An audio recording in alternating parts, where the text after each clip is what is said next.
Mga kaibigan, ako nga pala si Jay Certeza, at ngayong araw, susubukan natin ang isang inuming hindi lang basta pang toma, kundi isa ng simbolo ng kulturang Pilipino, ang bilog. Alam kong karamihan sa inyo, lalo na akong Pilipino o may mga kaibigang Pilipino, ay pamilyar na sa bilog na boteng ito.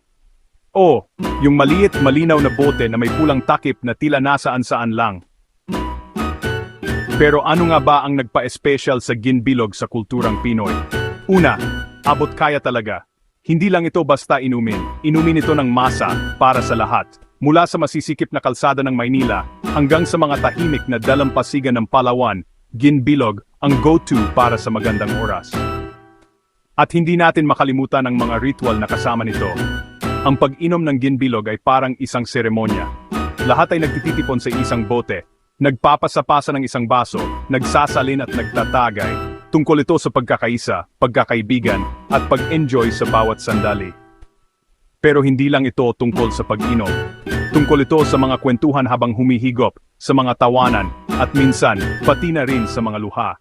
Tungkol ito sa mga koneksyon na napalalalim o nabubuo habang umiikot ang bote.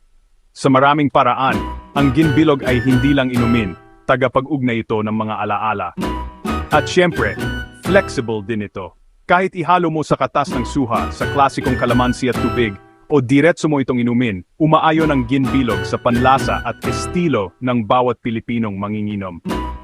Ayan, hindi lang basta alak ang ginbilog, isa itong mahalagang parte ng pamumuhay ng mga Pilipino, sumasalamin sa ating saya, pagiging mapagpatuloy at katatagan. Bago tayo magtapos, kung mahilig ka sa mga nakakatawa at feel-good na content, huwag kalimutang i-follow ang Certeza Humor page sa Facebook. At kung gusto mo ng mas maraming nakakaingganyong content, i-subscribe ang JRL Kigiti GF sa YouTube. Patuloy nating pagulungin ang kasisiyahan at pag-iinom. Mabuhay ang lahat ng kapwa ko manginginom dyan. Naway laging puno ang inyong mga baso, at mas puno ang inyong mga puso. Cheers sa inyong lahat, at salamat sa panood. Mag-ingat at uminom ng responsibly.